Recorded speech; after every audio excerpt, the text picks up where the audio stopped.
All right. Okay. My name is Hines Buchanan. They call me Razorback downtown here. I grew up in Greenwood, Mississippi. That was the hotbed of the civil rights movement. I was like maybe about 5 or 6 when they killed Emmett Till. And as a kid, we used to take the Jet. The Jet magazine back in those days was a small magazine about like this. And as a kid, we used to take it and we used to look at the picture of Emmett Till and that scared us. But like, we didn't know that they were still hanging blacks in Mississippi back in those days. So by the time I got to I went to Catholic school. I played in drum and bugle corps, and I transferred to a public school. When I transferred to the public school, that's when everything kind of went off track. As long as I was in the Catholic school, everything was on track. Everything was, all right.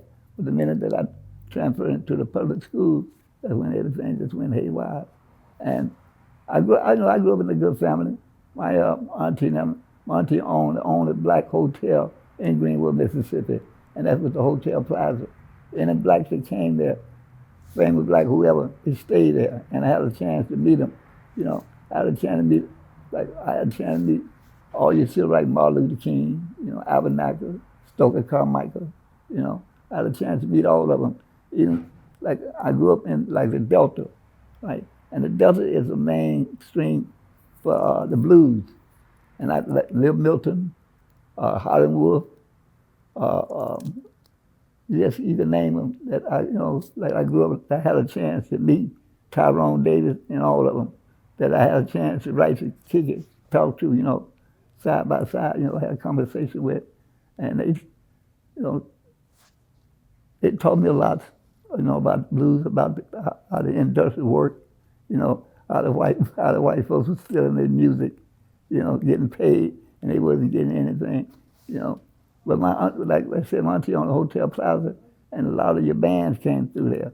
My cousin, he booked a lot of your entertainment. Ike Tina Turner, he booked a lot of them. And I had a chance, like I said, I had a chance to sit down side by side. Bobby Blue Band, all of them. Bobby Blue Band, he was the first somebody I heard to cuss a female out. He the first one I heard. They said, bitch. I was young. I looked up and said, my God, and stuff. But like my auntie, she was getting older, and I was there to help her. I was there to help her to run the hotel, plus go around with her to collect rent.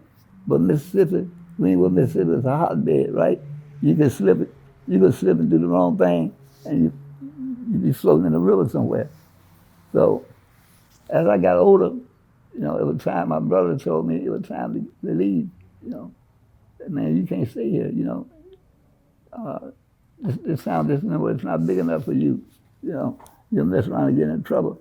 So what I did was, a friend of mine, we lied about our age, and went into the service. We volunteered and went into service. At that time, it was the Vietnam War. And me, like I said, if I go to Vietnam, I want to be a fighter. I don't want to be a truck driver, or cook. I want to see some action if I do go. And by chance, I did. Like I was like about fifth grade when Kennedy got assassinated. And one thing I always say, John F. Kennedy, he made a statement. He said, it's not what your country can do for you, it's what you can do for your country. And I did. I volunteered and I signed up, to Vietnam, went to war, and I paid a hell of a price. I got addicted to drugs over there. I never experimented drugs growing up. When I got to Vietnam, that's where my addiction came in. Smoking opium and things like that. Because, like I say, I turned 18 in Fort Polk, Louisiana.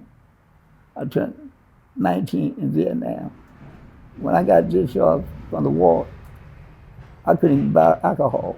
I wasn't even old enough to vote. I got out at 19, at the age of 19. I couldn't even buy alcohol. Nor could I vote. But when I got to Vietnam, that's where I learned a lot. I learned about life. I learned how to appreciate life. You know, life is something that we can give it, man and woman, but life is something that's precious, it's something that shouldn't be taken away, because this guy stepped on your shoes or this and that. I learned how to respect life. I learned that, you can be right here talking to a person right now, and all of a sudden, boom, he's gone, I learned, the hard way what they meant by a stiff, and I seen some action over there. I got my combat infantry badge. And in order for you to get a combat infantry badge, you got to see action.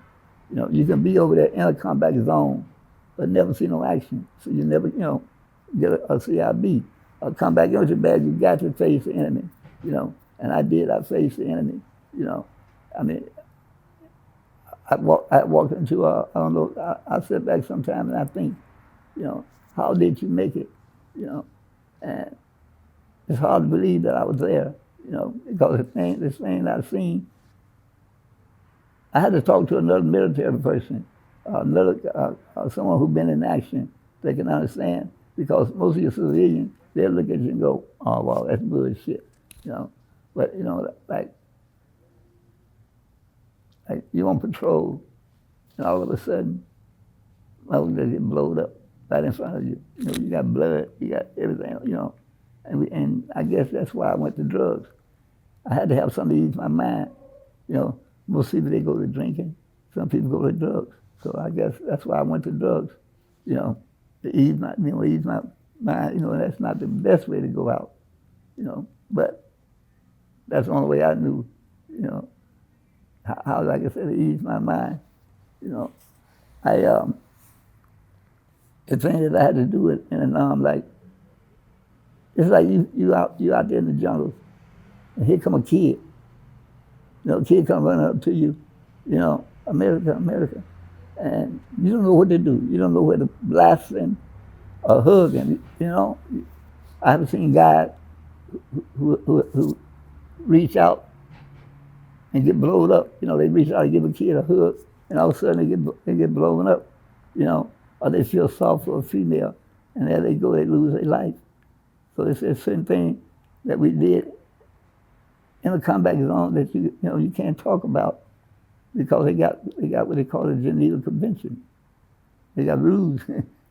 How can you say you got rules in a combat zone? They got rules that you got to follow behind World War II. Behind the Germans, what they did to the civilians and things. So we had to be careful. We was over there. But anyway, I hit Vietnam. And I was I was 18 when I hit Vietnam. I was there when Ho Chi Minh died. All hell broke loose. I went down in the Assault Valley. Where it's nothing but groups, nothing but the enemy. That we had to face. I got homeboys that were killed. I got comrades that I went to Vietnam with, that when we got ready to leave, they were there. They were dead. They got killed. And for America, we didn't grow up in that kind of, we didn't grow in that kind of environment, in a war zone. Those people had been fighting. They had been fighting the war for like 20, 30 years. They had been fighting. You got kids, 8, 9 years old. They're fighting, they have weapons, And we as Americans, we think twice, how can you shoot a kid? But, you learn the hard way. You see a couple of your buddies get killed by a kid. So, hey, that's what you do,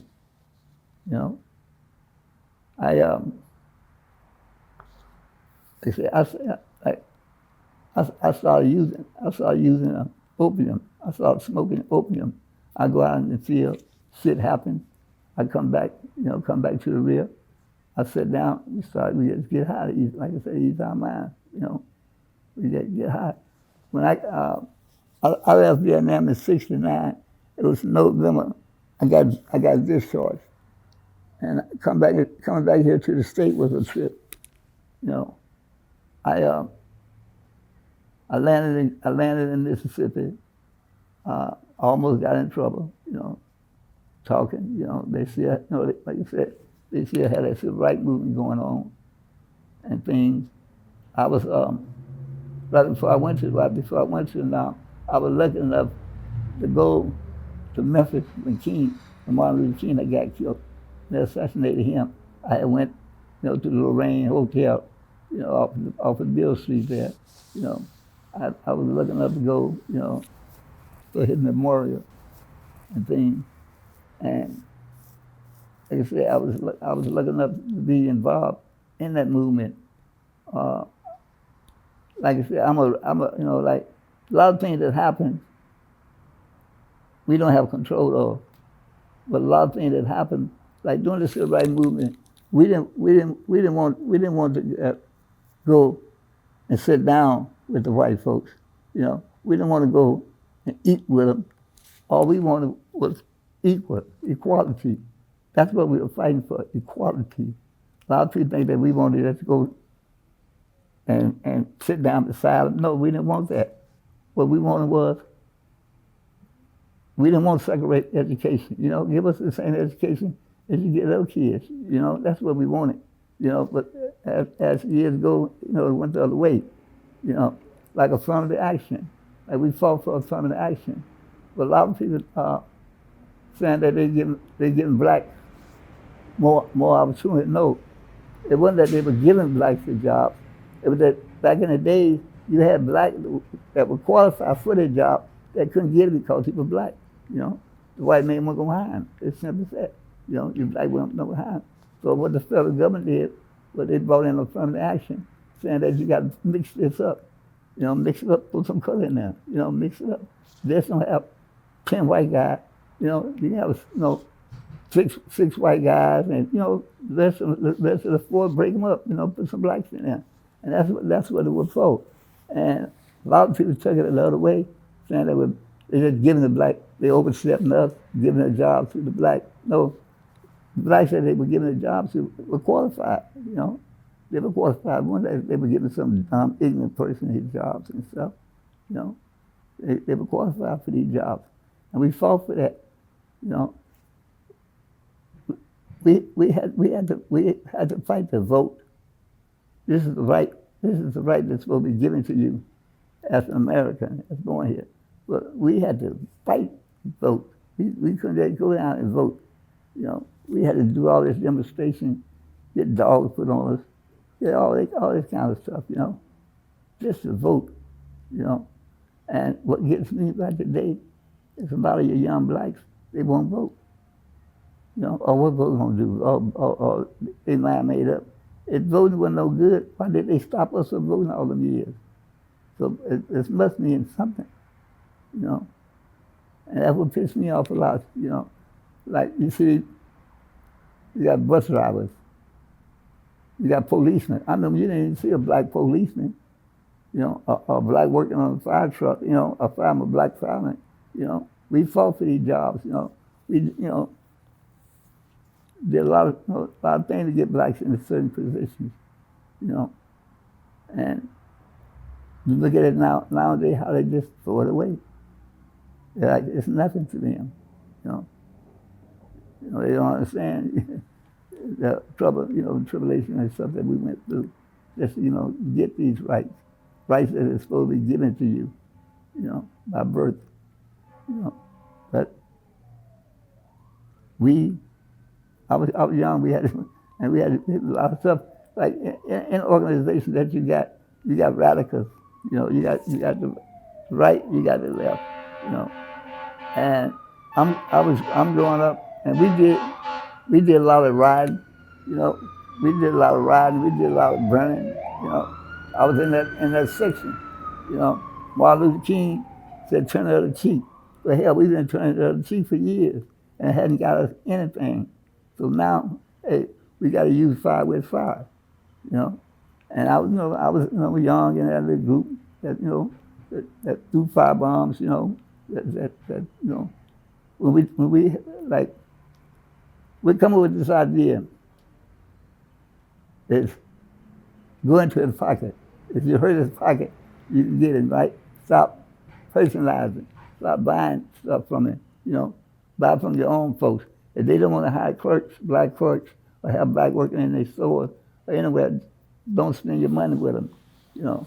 And we, you know, catch you breaking that picket line, bomb your house.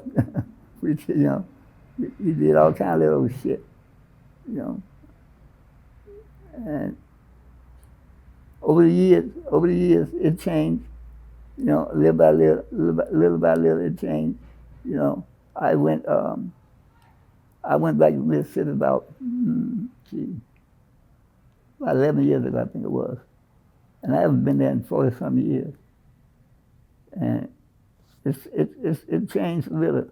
You know, like they got like going through Mississippi, Highway 61. Right? That's why I like the blues. Bob Dylan sing about Highway 61. And they got plaques, they got signs now. Whereas years ago they didn't have this, you know.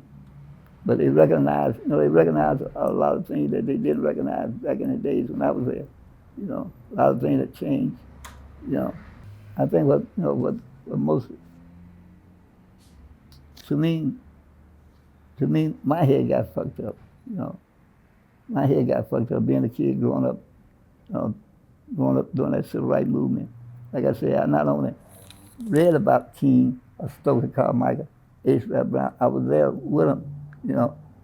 Mega Iddins, the guy that got shot by Beckwith. Beckwith is from my hometown, you know. When they acquitted, if you read about it, a lot of people don't know about it, but if you read up on it, Mega Iddins, now he come home, he was working with the civil rights movement, and they assassinated him. And the guy who assassinated him, Beckwith is from my hometown, you know, and they weren't going to find a white man guilty for killing a black. So when they acquitted him, and he came back, they had big old signs there in my city saying, welcome home, you know. And they started this kind of stuff, you know, they hit us in the heart. You know, we watching this, you know, seeing this kind of thing going on, seeing the kind of justice, you know, like the guys who killed Emmett Till. Everybody know about Emmett Till. The kid came from Chicago. They went down south and said he wolf out of wolf as a white woman, and they did this to this 13, 14-year-old kid. You know what they could do to him. You know, and I just happened to be there in that area. You know, when they did this. Pound, and this female that they said he was here had a grocery store right across the street from my auntie's house.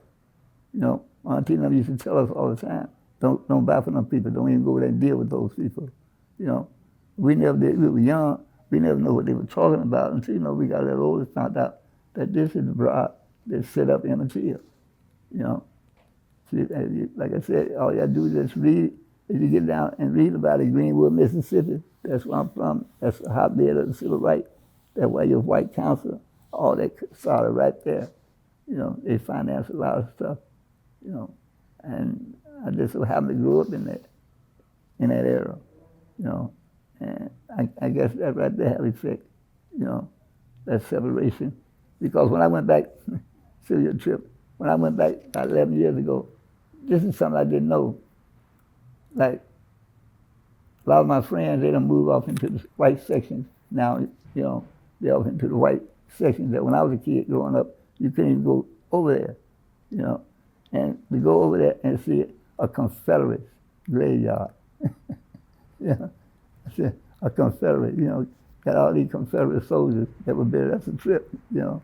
You see this kind of thing, and that thing that you was, you know, you being a part of it, you know, by growing, like I said, you're in an environment there, but we never did know it as a kid because we couldn't go to this section of town, you know.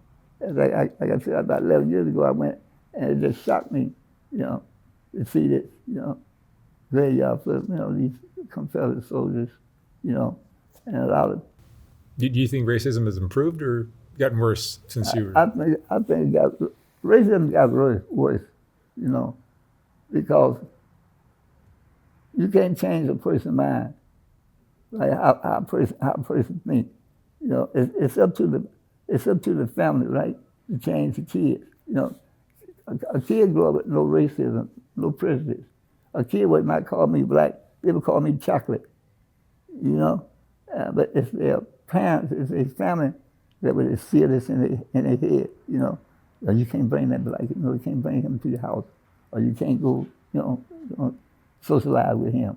You know, they do this, you know, 'cause it's society. You know, and to me, it got worse. You know, one thing about the South, they would come out straight out and tell you, you know, I don't like you. You know, hey boy, hey nigga, I don't like you. You know, but out here in places like California, you know what I'm saying, they hide it. You know, they hide it. You know, like on the job, you see black and white, they kicking it. You think they're having a good time, no racism. But at the end of the day, when they go home, they go separate ways. See, they go separate ways. He got his neighborhood that you can't go. See, in the way in the world that you can go in his neighborhood. I walk in a white neighborhood right now. You'd be surprised the backlash I get. You know, just by being black. You know, and why they hate us, I don't understand. Is they want boss over here. They want boss here and put us enslave us. We didn't do anything to them. You know, they took us from our homeland. They took our kids. You know, and straight them off. They took the language. They took all our culture, everything from us. You know, but for some reason we survived. You know, and it's sad. It's sad that you look out there, you see a lot of blacks, right? They're homeless. You know, but hell, slavery was just what 300-some years ago. You know, and I think they have made made good progress. You know, as you look at it, you still got slavery. I mean, you still got this racism. You know, look on the jobs. You know, look at the job. Who they got? You know, you don't see none but Mexican. None of Mexican. You don't see no blacks on these jobs. You know, this is enslaved. This is the way they enslave you. This is the way to keep foot on your back, you know, foot on your neck. You know, to keep you down. And we had to wake up and realize this. You know, this how they get us. You know, I mean, you can have the experience and everything. Go out and look for a job. They will not hire you just because of the color of your skin. You know, and like I said, what did we do to them? You know, we didn't do anything. What do you think the solution is? A solution? But, do you think there is a solution? No, because wherever the race is, they didn't have it. They didn't have this racism for years. It's been embedded in the world. You know. You almost think it's just human nature. That's what it is. Yeah. That's what it is, human nature. Because you got black. I mean, you got other race who been discriminated. You know. We love to separate, don't we? Right. You know, it's not only black. You know, it's other people. You know, the German hate the Jews. You go back in history. You know. And you see, you know, what different race, you know, the French hated the British, you know, the Japanese hated, you know, you see it. It's there. You know, you got to change that mind. Just human nature. Right, that's what it is. It's just, you know, it's just which side you fall up under. You know, that's all it is. You know, it never done. During the biblical years, they had racism.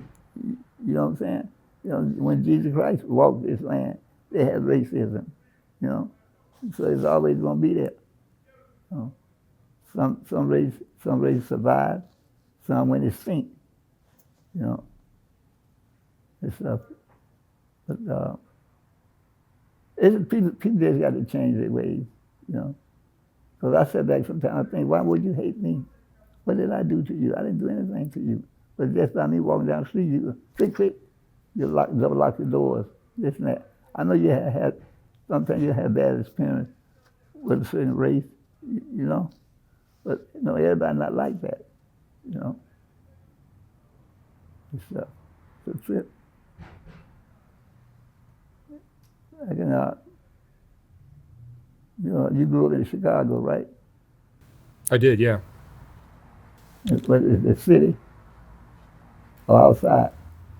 On the western suburbs, which is mostly pretty much entirely white. White, yeah. Yeah. But I would go into the city all the time, and it was a very different world down there. Uh-huh. South Side is extremely black. It's all black, 100%. It's black. Yeah, now. the South Side, right? And yet my dad grew up there. Uh-huh. You know, and he saw it change. Okay. And it got to a point where you need to leave. He Move left. out. So where you go to school at? College, I went to 3 different schools in around Chicago. You know, U of I, University of Illinois, Northern Illinois, and Columbia College, which is in Chicago, art school. Yeah. Chicago. Chicago and Mississippi have a strong connection. Yeah, because a lot of your people from Mississippi went to Chicago. Mm-hmm. That's where they left when they migrated. Yeah. They migrated from Mississippi to Chicago. Exactly. Yeah. I got a lot of kin folks in Chicago. You know, that's but Chicago was like a borderline. You know, that was integration. And stuff. But they still got racism in Chicago outside. Yeah. Outside, Skokie, Illinois, Niles, Illinois, all around up in the little towns and stuff. Yeah, yeah. A lot of people don't know it. Like, you can travel, you won't see it, But you travel with me, then you'll see it. You'll see the racism, Mm-hmm. A lot of things you could do, it's not there. I have a lot of white friends, they don't believe it, until they come out, and come into the environment where they, say we out partying or something like that, and they can see how the people separate, they can see it. But a lot of them, they don't see it, Like I said, it started at home, A friend, a white friend, bring into his house. It all depends on his parents. If his parents are all right, it's cool.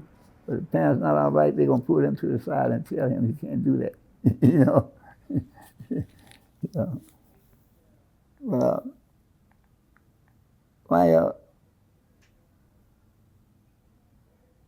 like I said, my experience, like I was young. Like I said, I left Mississippi. It was a good time in Mississippi, right? Around all your, I've seen that blues, that Delta blues. I've seen, all that music,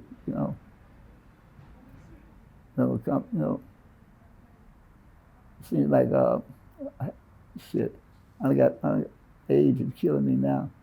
A lot of stuff I forgot, A lot of your singers, I was right there with them, all your blues singers, they went to Chicago. The Chicago blues is Mississippi. That's the whole point right there, is Mississippi. Because everybody there, Buddy Guy and all of them. I know you're familiar with Buddy Guy, huh? Buddy Guy, all of them, they out of Mississippi, Liv Milton, Tyrone, you name them,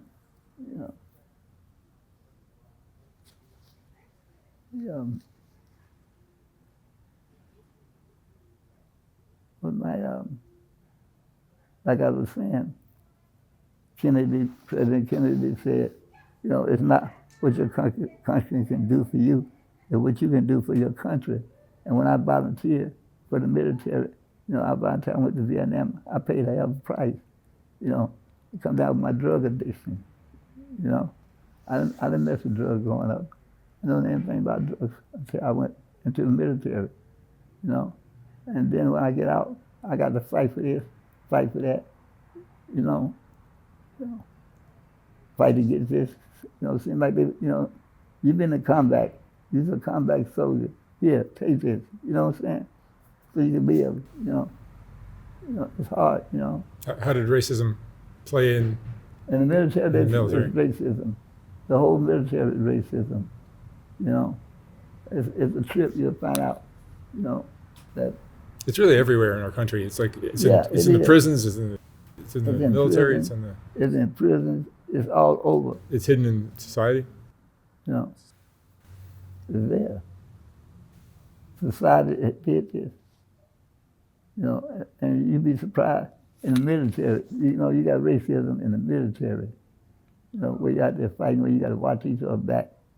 You know, and they got to. I mean, it's there. It's there. Racism is there. Even in the prison, you know, they got two groups of people, Mexicans and black, fighting against each other. When they come up to the same thing, like, you know, they come up, you know, dealing with the same situations and stuff. And for some reason, they got a curve thrown in there, you know. When we go to jail, we really got to fight, you know, protect ourselves, you know. Yeah.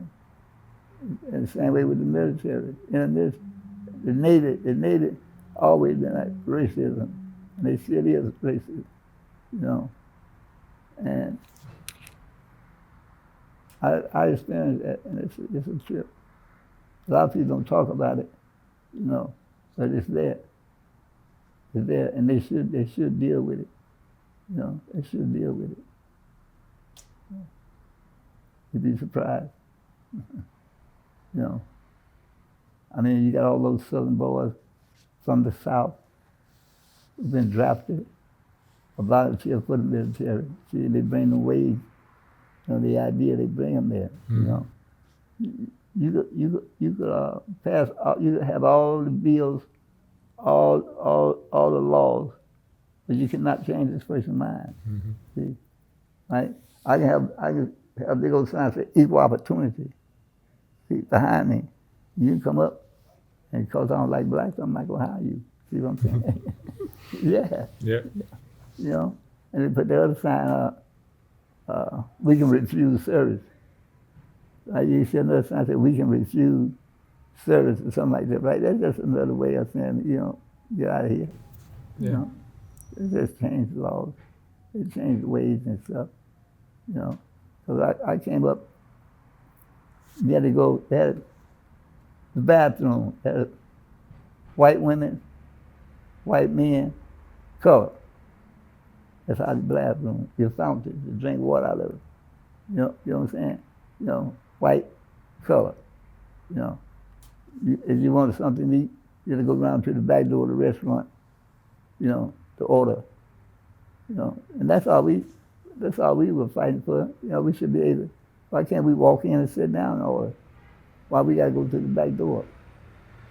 You know, and stuff like that. You know. Education, why we got to get a second-rate education? You know, you're already working harder. We got to work, you know, overtime. You have to get up to where you are, you know, and stuff. And that was it. That's all we wanted. Just equal opportunity. You know, I didn't have to come and sit down beside you. You know, do this and do that. You know, just wanted equal opportunity. That's all. And they raised so much hell behind that. You know. You think it'll ever change? It'll change a little because it's gonna take time. We won't see it. It'll change a little because you got a new race, which they've been around. It's the mixed race, the mulatto, right, the black and white. Mm-hmm. You know, the mixed race. You got that mixed race. You know, they'll kind of change a little. You know, they'll change it. Then, like I said, you got a lot of white kids now who see it different. Like when you see that Black Lives That Matter, there was more whites out there rioting than there was black. Mm-hmm. You know, it'll change, but it's gonna take some time. Because like I said, you cannot change that man's mind. You know, that's the way he thinks. You can pass all laws, you know, have all these rules set up, but that's the way he thinks. That's how it's gonna go. You know, it's a sad thing. You know, to oppress people like this. You know, for what reason?